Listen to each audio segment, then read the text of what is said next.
Mahimo bang pasakaan og kaso ang tag-iya sa ero nga maoy hinungdan sa disgrasya dinha sa karsada? Daghan ra bagyod kayong mga nadisgrasya ang hinungdan ero nga nikalit og labang. Ang tag-iya sa mao nga ero, mahimo bang pasakaan og kaso ang tubag o duha ka posible nga mga kaso ang mapasaka?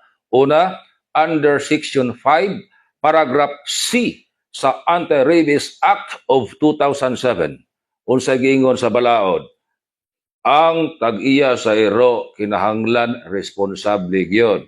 Under control niya ang ero o di niya pasagdan nga maglaag-laag ang ero, di niya pasagdan nga maglatagaw ngadto sa karsada. Ikaduha, mahimong mapasakan og kaso ang tag-iya sa ero under Article 2183 sa New Civil Code.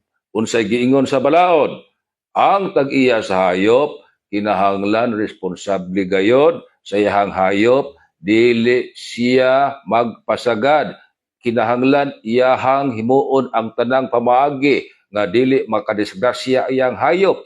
Panahon nga makamugnag disgrasya iyang hayop, ang tag-iya mao'y paninglan og pasakan og kaso damages.